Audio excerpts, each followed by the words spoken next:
नाज़रीन, आप देख रहे हैं गुलिस्तान न्यूज़। अभी तक का उर्दू खबरनामा लेकर मैं आपका मेज़बान गौहर कुछी आपके खिदमत में हाजिर। उर्दू खबरनामे में सबसे पहले बात करते हैं आलमी वबा कोरोना वायरस की, जो दुनिया भर में जारी है और भारत में 7वीं बार 1 लाख से ज्यादा कोरोना मस्बत मामले दर्ज किए गए और 24 घंटों में 1,70,195 नए मस्बत मामले सामने आए हैं, जबकि वायरस से मजीद 904 अफराद की मौत भी वाक़ा हुई है। मुल्क में कोरोना वायरस के मस्बत मामलों की मजमूई तादाद 1,35,27,717 हो गई, जिनमें 1,21,56,529 अफराद सेहतयाब भी हो चुके हैं, जबकि वायरस से मरने वालों की तादाद 1,70,179 पहुंच गई है। मरकज के ज़ेर इंतजाम जम्मू कश्मीर में गुज़िश्ता 24 घंटों के दौरान 915 नए मस्बत सामने आए। उस तरह से जम्मू कश्मीर में कोरोना मुतासरीन की मजमूई तादाद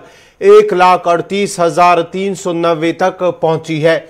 नए आने वाले केसों में 627 का ताल्लुक वादी कश्मीर से, जबकि 288 का ताल्लुक सूबा जम्मू से है। आदाद शुमार के मुताबिक वादी में जाहिर होने वाले 627 केसों में से 362 का ताल्लुक जिला श्रीनगर से है। जिला बारामुल्ला का नंबर दूसरा है, जहां 111 कोरोना मामले सामने आए हैं। जिला जम्मू में 192 कोरोना केसेस सामने आए हैं, जबकि सूबा जम्मू में जिला रियासी दूसरे नंबर पर रहा, जहां 48 ऐसे केस सामने आए हैं। जम्मू कश्मीर में पिछले 24 घंटों में मजीद 5 अफराद की मौत के साथ ही मालकून की मजमूई तादाद 2034 तक जा पहुंची है। उधर आलमी इदारे सेहत ने कहा है कि वैक्सीन लगवाने के बाद एहतियाती तदाबीर छोड़ना कोरोना वायरस के फैलाव का सबब बन रहा है। WHO ने कहा कि दुनिया भर में कोरोना वायरस केसेस और अमवात में इजाफा वैक्सीन को नजात दहिंदा समझने के बायस हो रहा है। आलमी इदारे सेहत के मुताबिक कोरोना केसेस में इजाफे की कई वजूहात है, जिनमें वायरस की नई अकसाम, हिफाजती इकदाम पर अमल न करना और लॉकडाउन के खात्मे के बाद मामूल की जिंदगी की जानेब वापस लौटने जैसी गलत फहमियां भी शामिल है। WHO की तर्जुमान मार्गरेट हैरिस के बकौल वबा में इजाफे की एक और वजह यह गलत तासुर भी है कि वैक्सीन आने के बाद अब ये वबा खत्म हो जाएगी। उनका कहना था कि लोग इस गलत फहमी का शिकार हो रहे हैं। मुल्क भर के अंदर जिस तरह से कोरोना वायरस के केसेस में इजाफा हो रहा है, वहीं आज दिल्ली के अंदर भी वज़ीर आला अरविंद केजरीवाल की सदारत में एक आला सतही मीटिंग भी होगी। दिल्ली की बात करेंगे तो पिछले 24 घंटों के दौरान 10,000 से ज्यादा केसेस सामने आए हैं। उसके साथ साथ ही अगर हम महाराष्ट्र की बात करेंगे तो 60,000 से ज्यादा मस्बत मामले जो है वो सामने आए हैं महाराष्ट्र के अंदर। और आज भी वहां 11 बजे के करीब वहां मीटिंग होने वाली थी कि आया वहां पर लॉकडाउन लग सकता है या नहीं, क्योंकि महाराष्ट्र में जिस तरह से केसेस बढ़ रहे हैं उसको लेकर आज भी वहां मीटिंग होने वाली है। साथ ही साथ दिल्ली में भी अरविंद केजरीवाल की सदारत में एक आला सतही मीटिंग होगी। और दूसरी जानब जहां कोविड मुखालिफ जो है कोरोना वैक्सीन मुखालिफ वैक्सीन है, उसकी अदम दस्तियाबी को लेकर अगरचे कई अस्पतालों में इंतजामिया की जानिब से अस्पताल इंतजामिया लोगों की तरफ से जो शिकायतें मौसूल हो रहे, इस सिलसिले में सरकार की जानिब से, हुकूमत की जानिब से पहले इस बात की सफाई दी गई है कि कहीं पर भी जो है इंजेक्शन की वैक्सीन की अदम दस्तियाबी नहीं है। मुल्क में किस तरह की सूरत हाल है, इस खबर पे तफसीलात के लिए हमारे साथ जुड़ चुके हमारे सीनियर साथी रहमत कलीम।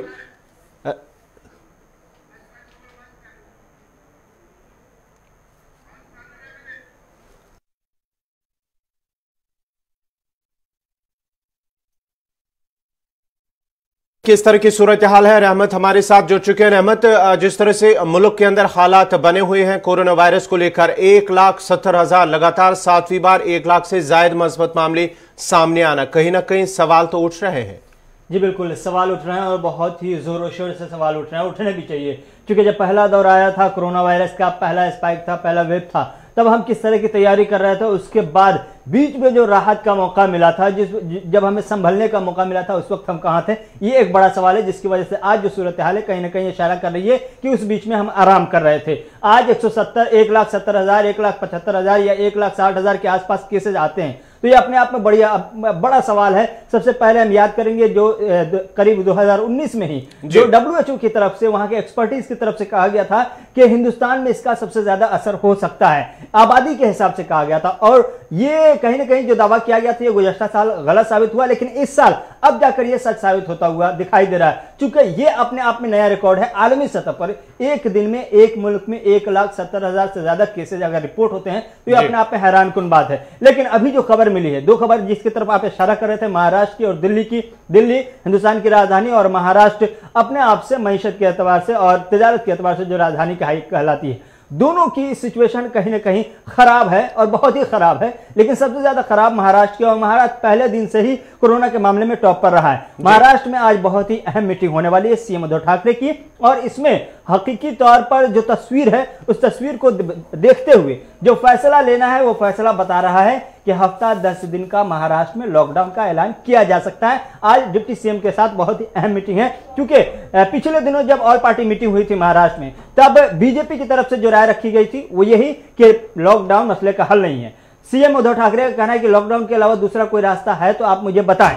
अभी तक दूसरा रास्ता नहीं निकला। वजह क्या है लॉकडाउन करने की? दो जो फैक्ट है वो बताना इसमें जरूरी है। महाराष्ट्र में करीब 75% ऐसे आईसीयू बेड्स हैं जो फुल हो चुके हैं। 12 डिस्ट्रिक्ट ऐसे हैं जहां एक भी बेड खाली नहीं है। कई रेलवे की बोगी में देखा गया आइसोलेशन वार्ड बनाया गया है। साथ ही साथ जो एक्सपर्टीज की राय है या फिर जो सर्वे हुआ है उसमें पता चल रहा है कि 95% ऐसे मरीज है जिनको अगर घर में ही रखा जाए तो वो ठीक हो सकते हैं। इमरजेंसी की हालत में अस्पताल लाने की जरूरत होगी, लेकिन अस्पताल पर जब बोझ बढ़ जाता है, अस्पताल में डॉक्टर की कमी हो जाती है, बेड की कमी हो जाती है, ऑक्सीजन 40% तक के खत्म हो चुका है वहां, यानी फुल है, 60% ही बचे हुए। तो ये सब चीजें जो मेडिकल फैसिलिटीज है, जो वहां कह लें कि वहां के अस्पताल की जो सूरत हाल है उसकी खराब सूरत हाल, यानी उस पर बोझ बढ़ता हुआ दिखाई दे रहा है। इसलिए महाराष्ट्र में लॉकडाउन करना जरूरी है, यह सीएम उद्धव ठाकरे की तरफ से कहना है, और आज इसी पर फैसला किया जाना। सामना में सीधे तौर पर लिख करके कहा गया है जो बीजेपी की राय अलग है कि लॉकडाउन नहीं की जानी चाहिए, तो बीजेपी कोई अपनी अलग राय दे कि इसका मुतबादिल अल्टरनेट क्या होगा। एक, महाराष्ट्र में तस्वीर साफ हो चुकी है। 60 से 70% अगर अकेले महाराष्ट्र कोरोना के केसेस आ रहे हैं मुल्क सतह पर, तो फिर महाराष्ट्र की सरकार के सामने दूसरा कोई ऑप्शन नहीं है कि वो लॉकडाउन के अलावा दूसरा कोई रहमत, यहां आपसे जानना चाहूंगा, जिस तरह से दिल्ली की अगर हम बात करेंगे, एक हफ्ते के दौरान जहां पर पहले 3000 के केसेस आए थे या 2500 केसेस आए थे, अब एक हफ्ते के बाद ही 10,000 से ज्यादा केसेस सामने आना, कहीं ना कहीं उस पर भी सवाल उठे किस तरह से अब पाबंदियां लग सकती, क्या यहां पर भी लॉकडाउन लग सकता है? क्योंकि अरविंद केजरीवाल का मानना है कि लॉकडाउन अगर वो उसके हक में नहीं है, लेकिन लॉकडाउन जैसी सूरत हाल पैदा हुई है। जी बिल्कुल, देखिए महाराष्ट्र की जो तस्वीर हमने आपको बताई कि वहां अस्पताल पर बोझ बढ़ गया, इसलिए लॉकडाउन करना मजबूरी है। अरविंद केजरीवाल ने यही कहा कि अगर हमारे अस्पताल पर बोझ बढ़ता है तो हमारे पास दूसरा कोई रास्ता नहीं है। वैक्सीनेशन का काम तेजी से चल रहा है, जिस तेजी से वायरस फैल रहा है उससे ज्यादा तेजी के साथ हमें वैक्सीनेशन करना है, ये सीएम अरविंद केजरीवाल का कहना है। अभी हेल्थ मिनिस्ट्री की तरफ से, दिल्ली के हेल्थ मिनिस्टर सत्येंद्र जैन की तरफ से कहा गया है कि हमारे पास बेड्स की जो अभी तादाद है वो 190 उसमें फुल है। अभी हमारे पास बेड है अच्छी तादाद में, लेकिन हमने और सेंटर से गुजारिश की है कि वो और बेड दे। लेकिन सूरत हाल अभी जो पिछले एक हफ्ते में बनी है, 3000 से 10,000 तक अचानक से आना, ये अपने आप में बता रहा है कि दिल्ली में भी दूसरी लहर, ये दिल्ली में पहली लहर को बहुत अच्छे अंदाज में दिल्ली ने कंट्रोल किया था, दूसरी लहर काफी तेजी के साथ बढ़ती जा रही है। इसीलिए केजरीवाल सरकार का कहना है कि हमारे पास अस्पताल पे बोझ बढ़ेगा।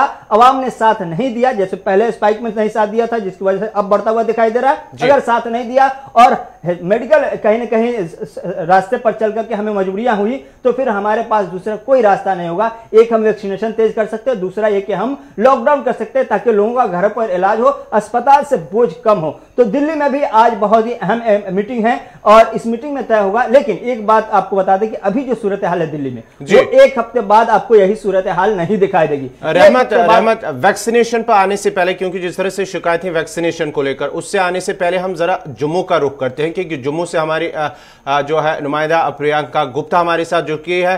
प्रियंका, जम्मू कश्मीर की अगर हम बात करेंगे या खासकर जम्मू की बात करेंगे, जम्मू डिस्ट्रिक्ट की बात करेंगे, वहां पर भी आए रोज उसमें उछाल देखने को मिल रहा है कोरोना केसेस। जम्मू अगर हम बात करेंगे तो जम्मू डिस्ट्रिक्ट इस वक्त जो है कश्मीर श्रीनगर के बाद जो पहले नंबर पर जम्मू डिस्ट्रिक्ट है, उसके बाद रियासी में, और कई ऐसे इलाके हैं जिन्हें माइक्रो कंटेनमेंट जोन करार दिया गया। वहां पर तो पाबंदियां आयद है, लेकिन जो खबर फिलहाल वहां से आ रहे हैं कि वहां पर सभी लोगों को, जो वहां पर रिहायश पजीर लोग हैं, जितने भी लोग हैं, उनका टेस्टिंग किया जाएगा।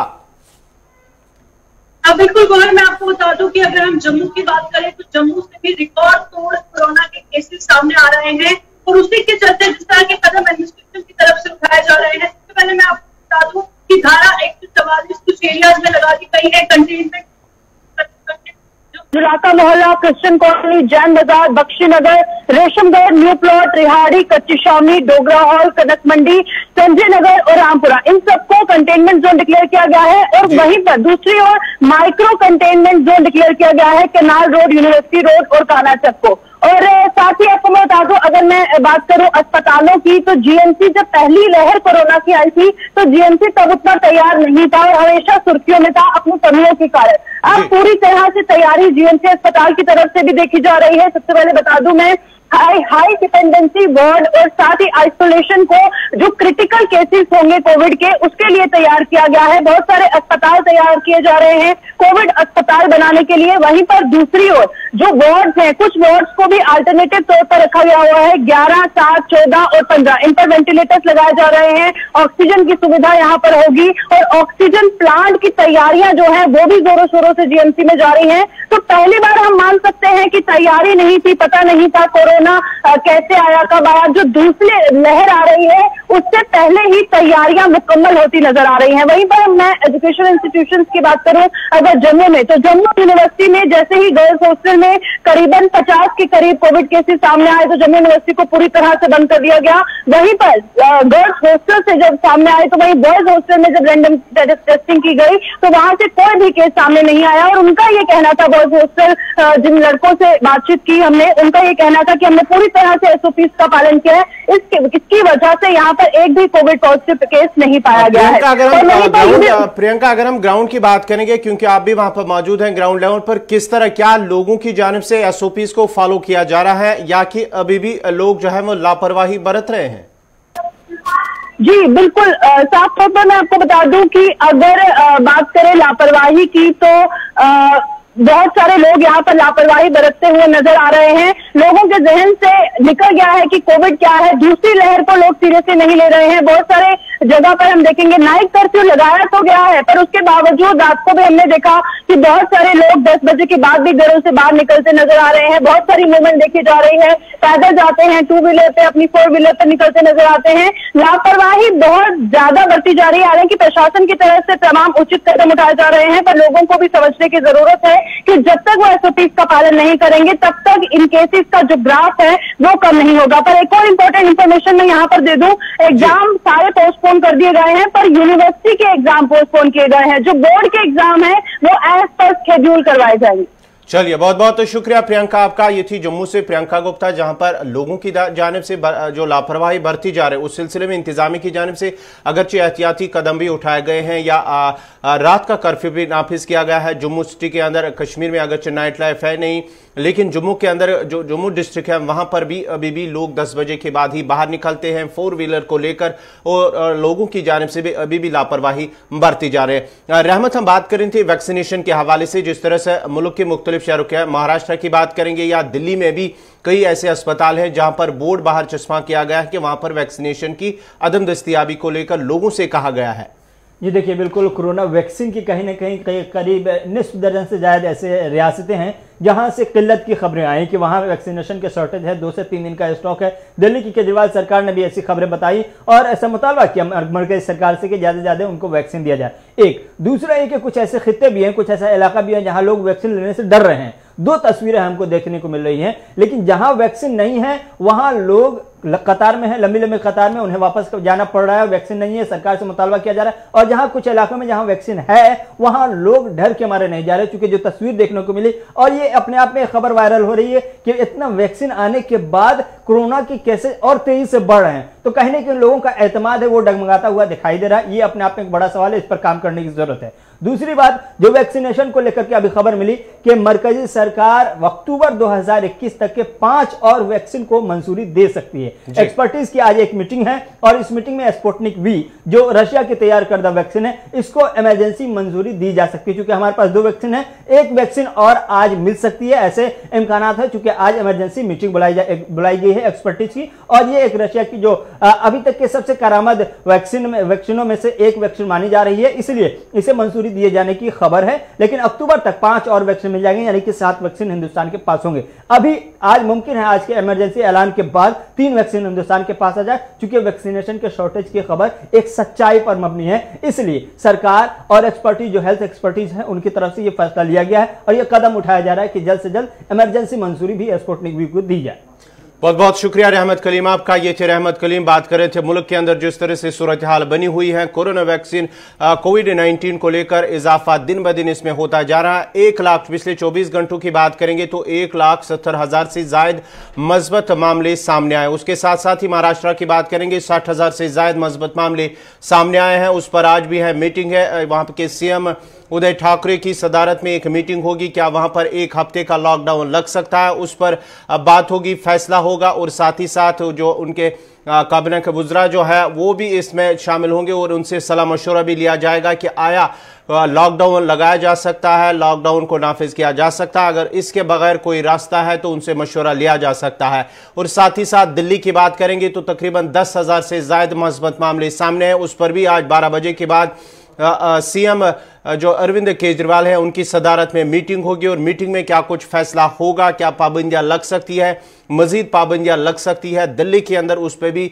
फैसला जो है वो आने वाला जो मीटिंग के बाद 12 बजे की मीटिंग के बाद ही होगा। आपको बताते चले कि जो 24 आवर्स पिछले 24 घंटे हैं वहां पर 1 लाख से ज्यादा जो है 1,70,000 मामले दर्ज किए गए हैं। अब जरा एक और खबर की ओर बढ़ते हैं सुप्रीम कोर्ट के हवाले से। जहां सुप्रीम कोर्ट जराये के हवाले से एक और बड़ी खबर है कि सुप्रीम कोर्ट के कई स्टाफ मेंबर्स कोरोना मस्बत पाए गए हैं। सुप्रीम कोर्ट जराये के हवाले से बड़ी खबर कि सुप्रीम कोर्ट के कई स्टाफ मेंबर्स कोविड मस्बत पाए गए हैं। सुप्रीम कोर्ट के जज अब अपनी रिहाइश गाहों से ही मामलों की समाअत करेंगे। ये बड़ी खबर इस वक्त जो मिल पा रही है सुप्रीम कोर्ट के हवाले से, और यह फैसला लिया गया है कि सुप्रीम कोर्ट के जज अब अपनी रिहाइश गाहों से मामलों की समाअत करेंगे। कोरोना के बढ़ते मामलों को लेकर यह फैसला लिया गया है।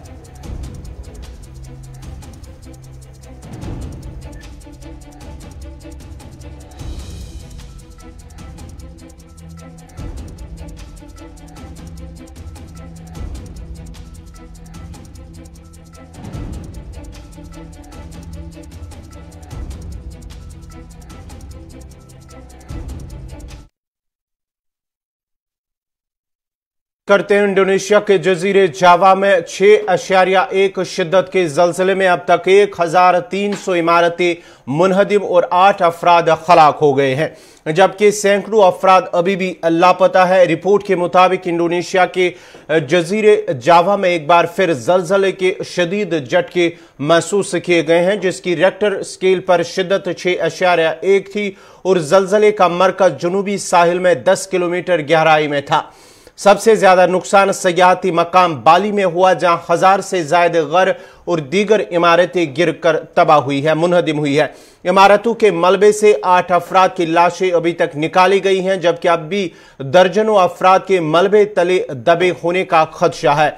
रेस्क्यू इदारे के तर्जुमान का मानना है कि ताहाल सैकड़ों अफराद लापता है। इमदादी कामों के दरमियान लाशें मिलने का सिलसिला जारी है, जिसके बायस हलाकतों में इजाफे का खदशा भी जाहिर किया जा रहा है। वाज़ेह है कि रवां बरस के आगाज में जजीरे सवालियासी में 6.2 शिद्दत के जलजले के झटके महसूस किए गए, जिसमें 50 से ज्यादा अफराद हलाक और 600 से ज्यादा जख्मी हो गए थे, जबकि एक हफ्ते कबल ही लैंडस्लाइडिंग और सैलाब से 174 और 48 अफराद जो है वो 174 अफराद जांबाक हुए, जबकि 48 अभी भी लापता है।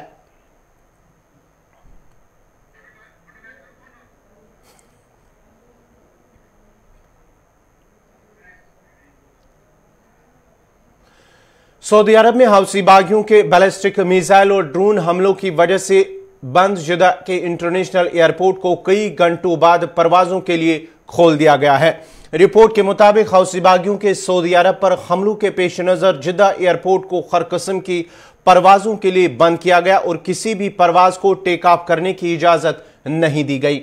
दुनिया भर से जिद्दा की परवाजों को मुतबादिल एयरपोर्ट पर लैंड करने के लिए भेजा गया। बेशतर परवाजों को मदीना मुनव्वरा के इंटरनेशनल एयरपोर्ट पर लैंड करवाया गया। बदजान सिक्योरिटी क्लियरेंस मिलने के बाद ही जिद्दा के किंग अब्दुल अजीज इंटरनेशनल एयरपोर्ट को परवाजों के लिए खोल दिया गया है। जिद्दा किंग अब्दुल अजीज इंटरनेशनल एयरपोर्ट सिक्योरिटी वजूहात की बिना पर 5.5 घंटे तक बंद रहा। मकामी वक्त के मुताबिक रात 3:03 पर सऊदी एयरलाइन की कार्गो फ्लाइट ने लैंड की है। एविएशन जराये के मुताबिक फ्लाइट नंबर SV954 नैरोबी से वतन वापसी पहुंची। 25 मिनट तक हवा में वो चक्कर काटने वाली इथोपियन एयरलाइंस की परवाज भी 3:05 पर लैंड कर गई है।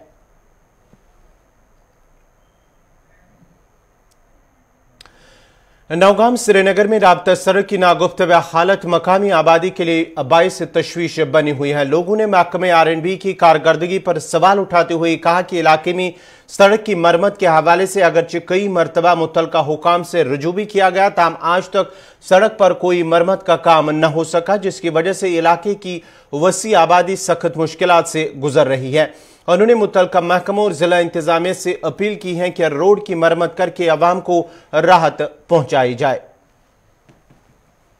क्या हालात खराब सड़क क्या घर कहर ग दुकानदारन बे श्रीनगर पे 3 किलोमीटर दूर जनाब तो वो सन हालात क्या गई वुपर सड़की देखी गई मगर कहन तुलान कहन योर कह वन सड़क ग साफ बे वन कहें च घर कत दुकानदार मगर अहन अंदान चैनल के जो यहाँ पर आए बार बार हमारी शिकायतों का अजाला करने के लिए हम यहाँ पर जो लोग जमा हुए हैं, we are residents of the Naugam and protesting against the road damage road. हम चाहते हैं कि जो R&B डिपार्टमेंट है, जो कंसर्न डिपार्टमेंट है इस रोड का, वो जल्दी से जल्दी इसको ठीक करे, वरना हम यहाँ से जो भी ट्रैफिक जा रहा है बाईपास सिर्फ ये इस रोड का बंद नहीं करेंगे, हम नेशनल हाईवे को भी बंद करेंगे। जो जिम्मेवारी फिर होगी वो होगी उस डिपार्टमेंट के सिर। और हम जो यहाँ पर जो DDC साहब है बिलाल साहब, उससे भी हम रिक्वेस्ट करते हैं कि मेहरबानी करके एज सुन एज पॉसिबल ये जो प्रॉब्लम है हमारी इसको ठीक अजाला करें। Thank we are surviving near about 3 years। So आप खुद ही जान लीजिए कि कितने मुश्किलात से हम गुजर रहे हैं। ना ड्रेन है, ना सड़क है, ना पानी है। सो कम से कम हमारा रोड जो है ये ठीक किया जाए जल्द से जल्द, ताकि यहाँ पर जो भी प्रॉब्लम है, गाड़ियों की प्रॉब्लम, घर की प्रॉब्लम होती है, दुकानदार जो उनका माल है वो ख़राब हो रहा है घर की वजह से। यहाँ पर जो है फूड आइटम्स जो बेचते हैं यहाँ पर देखो ये चिकन का शॉप है, वो मिल्क शॉप है, या यहाँ पर है ये रोटी मेकर जो यहाँ पर है, ये क्या करेंगे? They are helpless because of this dust of the road. So we are again requesting to the Honorable Governor Sahib and DDC of this area, so as soon as possible solve this problem of this area. Thank you sir.